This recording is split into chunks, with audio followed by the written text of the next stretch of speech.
2024 July 23 ചൊവ്വ. ഇന്ന് 1199 കർക്കിടകമെട്ട്.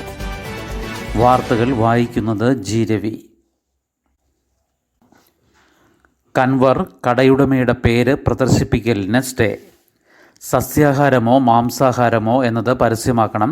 സംസ്ഥാന സർക്കാരുകൾക്ക് നോട്ടീസ്.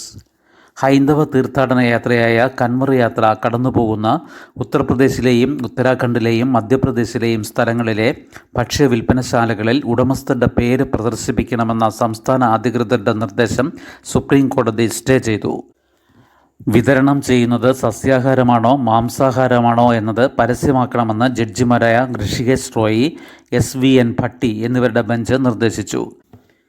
UPയിൽ മുസഫർനഗർ SP വിവാദ ഉത്തരവ് പുറപ്പെടുവിച്ചതോടെയാണ് തുടക്കം. പിന്നീട് ഉത്തരാഖണ്ഡിലും മധ്യപ്രദേശിലെ ഉജ്ജയിനിലെ മുനിസിപ്പൽ കോർപ്പറേഷനിലും സമാന നിർദ്ദേശം നൽകി.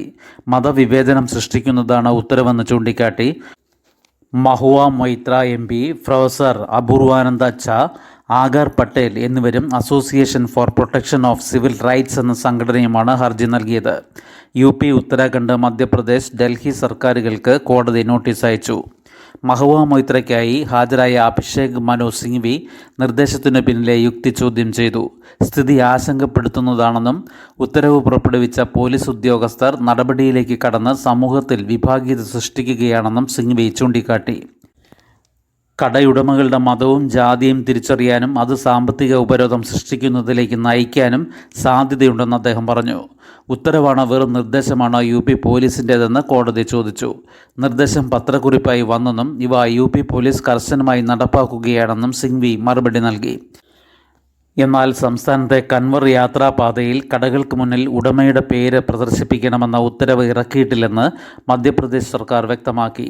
പേരും ഫോൺ നമ്പറും പ്രദർശിപ്പിക്കണമെന്ന് ഉത്തരവ് നൽകിയതായി കഴിഞ്ഞ ദിവസം ഉജ്ജയിൻ മേയർ അറിയിച്ചിരുന്നു.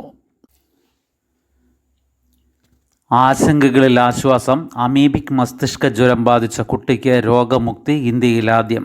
നിപ്പയിൽ പുതിയ രോഗികളില്ല. ജൂൺ പകുതിയോടെ കിഴൂരിലെ കുളത്തിൽ നീന്തൽ പഠിക്കുമ്പോഴാണ് അഫ്നാന് രോഗം പിടിപെട്ടത്. ആരോഗ്യവകുപ്പ് ജർമ്മനിയിൽ നിന്ന് മരുന്ന് ലഭ്യമാക്കി. 21 ദിവസത്തിനു ശേഷമാണ് അഫ്നാൻ രോഗമുക്തി നേടിയതെന്ന് ബേബി മെമ്മോറിയൽ ആശുപത്രിയിൽ ചികിത്സയ്ക്ക് നേതൃത്വം നൽകിയ പീഡിയാട്രിക് ഇൻറ്റൻസീവ് കെയർ വിഭാഗം മേധാവി ഡോക്ടർ KK അബ്ദുൾ റൌഫ് പറഞ്ഞു. ഈ രോഗം ബാധിച്ചവരിൽ ലോകത്ത് ഇതുവരെ 9 പേരെ രക്ഷപ്പെട്ടിട്ടുള്ളൂ. ചികിത്സയിലുള്ള 2 കുട്ടികളിൽ ഒരാളുടെ നിലയിൽ കാര്യമായ പുരോഗതിയുണ്ട്.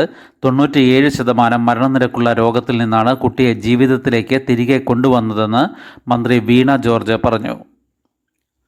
ഇന്നലെ പരിശോധിച്ച 11 നിപ്പ സാമ്പിളുകളും നെഗറ്റീവായതോടെ നിപ്പ ആശങ്കയ്ക്ക് ആശ്വാസം. കഴിഞ്ഞ ദിവസം മരിച്ച പാണ്ടിക്കാട് ചെമ്പ്രശ്ശേരി സ്വദേശിയായ 14-കാരൻ്റെ രക്ഷിതാക്കൾ ഉൾപ്പെടെയുള്ളവരുടെ പരിശോധനാ ഫലമാണ് നെഗറ്റീവായത്. നിലവിൽ മഞ്ചേരി മെഡിക്കൽ കോളേജ് ആശുപത്രിയിൽ 12 പേരും, കോഴിക്കോട് മെഡിക്കൽ കോളേജ് ആശുപത്രിയിൽ ഒരാളും, തിരുവനന്തപുരം മെഡിക്കൽ കോളേജ് ആശുപത്രിയിൽ 2 പേരും നിരീക്ഷണത്തിലുണ്ട്. ആരുടെയും നില ഗുരുതരമല്ല. തിരുവനന്തപുരം, പാലക്കാട് ജില്ലകളിലുള്ളവരും സമ്പർക്ക പട്ടികയിൽ ഉൾപ്പെട്ടിട്ടുണ്ട്. പാലക്കാട് നിന്നുള്ള 2 പേരും തിരുവനന്തപുരം സ്വദേശികളായ 4 പേരുമാണ് പട്ടികയിലുള്ളത്. പെരിന്തൽമണ്ണയിലെ സ്വകാര്യ ആശുപത്രിയിൽ ചികിത്സയ്ക്കെത്തിയവരാണ് തിരുവനന്തപുരത്ത് നിന്നുള്ളവർ. തിരുവനന്തപുരം മെഡിക്കൽ കോളേജ് ആശുപത്രിയിലും വീട്ടിലുമായി നിരീക്ഷണത്തിലാണ് ഇവർ. 2 പേരുടെയും ഫലം നെഗറ്റീവായിട്ടുണ്ട്. അർജുനായി തിരച്ചിൽ തുടരുന്നു. നദിയിൽ നിന്ന് സിഗ്നൽ. ഇന്ന് വീണ്ടും തിരച്ചിൽ. തീരത്ത് നിന്ന് 40 മീറ്റർ മാറി പുഴയിൽ നിന്ന് പുതിയ സിഗ്നൽ. മണ്ണിടിച്ചിലിൽ കാണാതായ കോഴിക്കോട് സ്വദേശി അർജുനായുള്ള തിരച്ചിൽ 8ാം ദിവസത്തിലേക്ക് കടക്കുമ്പോൾ പ്രതീക്ഷയുടെ സൂചനകൾ.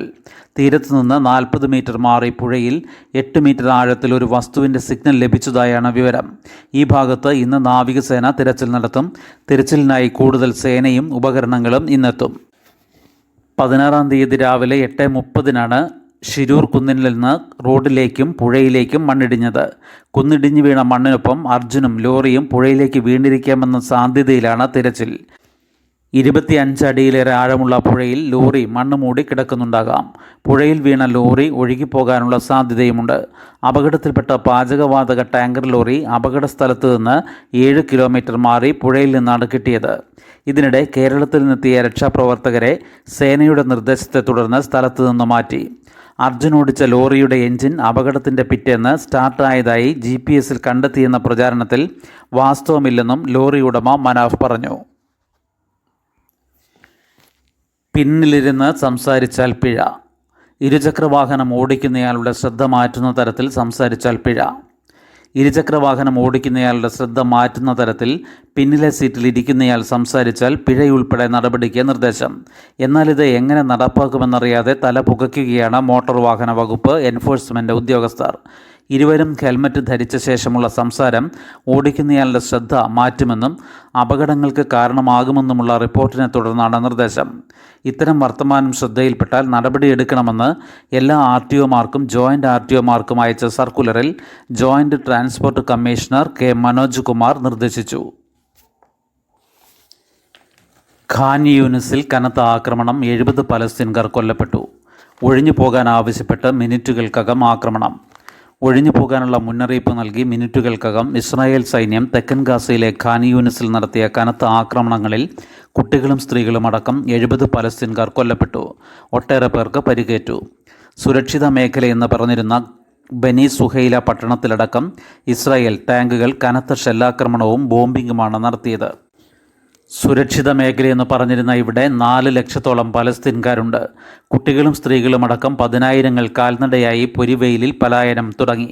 തൊട്ടടുത്ത ദയർ ബലാഹ് പട്ടണത്തിൽ ബോംബാക്രമണങ്ങളിൽ ഒരു മാധ്യമ പ്രവർത്തകൻ കൊല്ലപ്പെട്ടു. ഇതോടെ ഗാസയിൽ കൊല്ലപ്പെട്ട മാധ്യമ പ്രവർത്തകരുടെ എണ്ണം 153ആയി വർദ്ധിച്ചു. ഖാൻ യൂനിസിൻ്റെ കിഴക്കൻ മേഖലയിൽ നിന്ന് കഴിഞ്ഞ ദിവസം ഇസ്രായേൽ സൈന്യത്തിനു നേരെ റോക്കറ്റ് ആക്രമണമുണ്ടായിരുന്നു.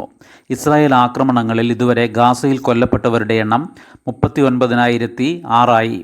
ഗാസയിലെ ബന്ദികളിൽ 2 പേർ കൂടി മരിച്ചതായി ഇസ്രായേൽ സ്ഥിരീകരിച്ചു. അതേസമയം വെടിനിർത്തൽ ചർച്ചയ്ക്ക് പ്രതിനിധികളെ ഈ ആഴ്ച അയക്കുമെന്ന് ഇസ്രായേൽ പ്രധാനമന്ത്രി ബെന്യാമിൻ നെതന്യാഹു പറഞ്ഞു. US പ്രസിഡന്റ് ജോ ബൈഡനുമായുള്ള കൂടിക്കാഴ്ചയ്ക്കായി അദ്ദേഹം വാഷിംഗ്ടണിലേക്ക് പുറപ്പെട്ടു. ഹാരപ്പൻ ഇല്ല, ഇനി സിന്ധു സരസ്വതി സംസ്കാരം. NCERTയുടെ പുതിയ 6ാം ക്ലാസ് പാഠപുസ്തകത്തിൽ ഉൾപ്പെടുത്തിയ ഇന്ത്യ അഥവാ ഭാരത് എന്ന അധ്യായം ചർച്ച ചെയ്യുന്നത് ഭാരതം എന്ന പേരിൻ്റെ ആവിർഭാവം, മഹാഭാരതത്തിൽ നിന്നുൾപ്പെടെയുള്ള ഭാഗങ്ങളാണ് ഈ അധ്യായത്തിൽ ഉൾപ്പെടുത്തിയിട്ടുള്ളത്. ഹാരപ്പൻ സംസ്കാരത്തെ സിന്ധു സരസ്വതി സംസ്കാരമെന്നാണ് ഇനി മുതൽ NCERT പാഠപുസ്തകങ്ങളിൽ വിശേഷിപ്പിക്കുക.